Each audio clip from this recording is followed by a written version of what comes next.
നമസ്കാരം, Q Malayalam UK ന്യൂസിലേക്ക് സ്വാഗതം. M65-ൽ 17-കാരൻ ഓടിച്ച വാഹനം അപകടത്തിൽപ്പെട്ട് 17-കാരിക്ക് ദാരുണാന്ത്യം. M65 ലങ്കാഷെയറിൽ വെച്ചുണ്ടായ അപകടത്തിൽ 17-കാരി കൊല്ലപ്പെടുകയും അപകടത്തിൽ 3 കൗമാരക്കാർക്ക് ഗുരുതരമായി പരിക്കേൽക്കുകയും ചെയ്തു. അപകടത്തെ തുടർന്ന് M65 മണിക്കൂറുകളോളം അടച്ചിട്ടിരുന്നു. അപകടത്തിന്റെ കാരണങ്ങളെക്കുറിച്ചോ എന്താണ് സംഭവിച്ചതെന്നതിനെക്കുറിച്ചോ കൂടുതൽ വിവരങ്ങൾ പുറത്തുവിട്ടിട്ടില്ല. മരിച്ച പെൺകുട്ടി അപകടത്തിൽപ്പെട്ട വാഹനത്തിലെ യാത്രക്കാരിയാണെന്നാണ് പുറത്തുവരുന്ന വിവരങ്ങൾ സൂചിപ്പിക്കുന്നത്. അപകടത്തിൽപ്പെട്ട എല്ലാവരും സാർവൽ മേഖലയിൽ നിന്നുള്ളവരാണ്. റോഡ് മുറിച്ചു കടക്കുന്നതിനിടെ മലയാളി യുവതിയെ ഇടിച്ചു തെറിപ്പിച്ച് ഗർഭസ്ഥ ശിശു കൊല്ലപ്പെട്ട സംഭവത്തിൽ 6 പേർ അറസ്റ്റിൽ. ലങ്കാഷെയറിലെ ബാംബർ ബ്രിഡ്ജിൽ മലയാളിയായ ഗർഭിണിയെ സീബ്ര ക്രോസിൽ വെച്ച് കാർ ഇടിച്ചു തെറിപ്പിച്ച് ഗർഭസ്ഥ ശിശു മരിച്ച കേസിൽ 6 പേർ അറസ്റ്റിലായി. കഴിഞ്ഞ ഞായറാഴ്ച രാത്രി 8 മണിയോടെയാണ് വയനാട് സ്വദേശിനിയായ 30-കാരി രഞ്ജു ജോസഫിനെ അതിവേഗതയിലെത്തിയ കാർ ഇടിച്ചു തെറിപ്പിച്ചത്. അപകടമുണ്ടാക്കിയ വാഹനം നിർത്താതെ പോവുകയായിരുന്നു. പാരാമെഡിക്കുകൾ സംഭവസ്ഥലത്തെത്തി രഞ്ജുവിനെ ആശുപത്രിയിലെത്തിക്കുകയും എമർജൻസി സർജറി നടത്തി കുഞ്ഞിനെ പുറത്തെടുത്തെങ്കിലും ജീവൻ രക്ഷിക്കാനായില്ല. യുവതിയുടെ ആരോഗ്യനിലയും ഗുരുതരമാണെന്നാണ് റിപ്പോർട്ടുകൾ. അപകടത്തിൽ ബാംബർ ബ്രിഡ്ജ് സ്വദേശികളായ 16ഉം 17ഉം വയസ്സുള്ള ആൺകുട്ടികളും ഒരു 53-കാരനും അറസ്റ്റിലായിരുന്നു. ഇവരെ പിന്നീട് ജാമ്യത്തിൽ വിട്ടു. പിന്നാലെയാണ് ലോസ്റ്റോക്ക് ഹാളിൽ നിന്നും 17-കാരിയെയും ബോൾട്ടണിൽ നിന്ന് 19-കാരനെയും ബ്ലാക്ക്ബേണിൽ നിന്ന് 40-കാരനെയും സഹായങ്ങൾ ചെയ്ത് കേസ് അട്ടിമറിക്കാൻ ശ്രമിക്കുന്നതിനിടെ പിടികൂടിയത്. ഇവർ കസ്റ്റഡിയിൽ തുടരുകയാണ്. UK-യിലെ നഴ്സിംഗ് മേഖലയിലെ ജീവനക്കാർ തിരഞ്ഞെടുപ്പിലേക്ക്. ജീവനക്കാരുടെ പ്രമുഖ യൂണിയനുകളിലൊന്നായ റോയൽ കോളേജ് ഓഫ് നഴ്സിംഗിൽ ഒക്ടോബർ 14 മുതൽ നവംബർ 11 വരെ തിരഞ്ഞെടുപ്പ് പ്രഖ്യാപിച്ചതോടെയാണ് നഴ്സുമാർ, ഹെൽത്ത് കെയർ അസിസ്റ്റന്റുമാർ ഉൾപ്പെടെയുള്ള സപ്പോർട്ട് വർക്കർമാർ എന്നിവർ തിരഞ്ഞെടുപ്പ് ചൂടിലേക്ക് കടന്നത്. മലയാളികൾ ഏറ്റവും കൂടുതൽ സജീവമാകുന്ന തിരഞ്ഞെടുപ്പ് കൂടിയാണ് RCN യൂണിയനിൽ ഇത്തവണ നടക്കുന്നത്. മലയാളിയും ലണ്ടനിലെ university college London hospital senior critical നഴ്സായ ബിജോയ് സെബാസ്റ്റ്യൻ മത്സരരംഗത്തുള്ളതാണ് മലയാളികൾ സജീവമാകാൻ കാരണം. നവംബർ 13-ന് തിരഞ്ഞെടുപ്പ് ഫലപ്രഖ്യാപനം ഉണ്ടാകും.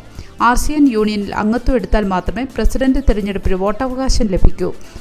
പുതുതായി UK-യിലെത്തിയ ഒട്ടുമിക്ക മലയാളി നഴ്സുമാർ ഉൾപ്പെടെയുള്ള ജീവനക്കാരും നിലവിൽ ജോലി ചെയ്യുന്ന പഴയ ചില മലയാളി ജീവനക്കാരും ഇപ്പോഴും RCN അംഗത്വം എടുത്തിട്ടില്ല എന്നതാണ് ദൗർഭാഗ്യകരമായ കാര്യമെന്ന് തെരഞ്ഞെടുപ്പ് രംഗത്ത് ബിജോയ്ക്കൊപ്പം പ്രവർത്തിക്കുന്നവർ സാക്ഷ്യപ്പെടുത്തുന്നു. PR, സിറ്റിസൺഷിപ്പ് എന്നിവ എടുക്കുവാനും ഏതെങ്കിലും വിധത്തിലുള്ള നിയമ അച്ചടക്ക നടപടികൾ നേരിടുമ്പോഴും RCN സഹായവും നിർദ്ദേശവും പിന്തുണയും അംഗങ്ങൾക്ക് ലഭിക്കും. തൊഴിലിടങ്ങളിൽ അച്ചടക്ക നടപടികൾ, നിയമ നടപടികൾ, സിഗ്നസ് നടപടികൾ എന്നിവയ്ക്ക് വിധേയരായി തൊഴിൽ നഷ്ടപ്പെടുന്ന ജീവനക്കാരുടെ എണ്ണം വർദ്ധിച്ചു വരികയാണ്.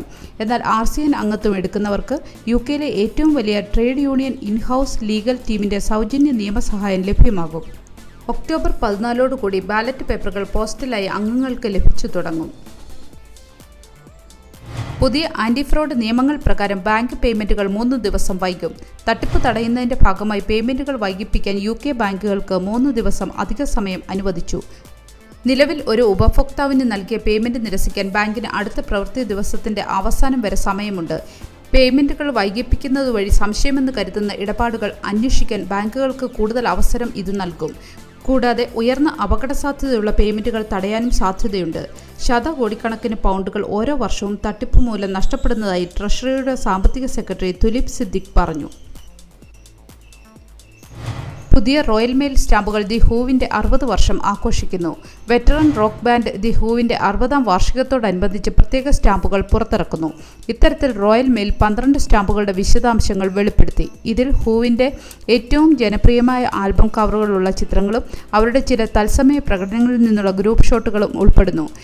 The who are rock royalty 6 പതിറ്റാണ്ടുകളായി ആഗോള പ്രശസ്തി നേടിയ UK-യുടെ ഏറ്റവും പ്രിയപ്പെട്ടതും ബഹുമാനിക്കപ്പെടുന്നതുമായ സംഗീത ബാൻഡുകളിൽ ഒന്നാണ്. അനാരോഗ്യത്തിന്റെ പേരിൽ UK-യിൽ ജോലിക്കെത്താത്ത ആളുകളുടെ എണ്ണം പ്രതിവർഷം 3 ലക്ഷം.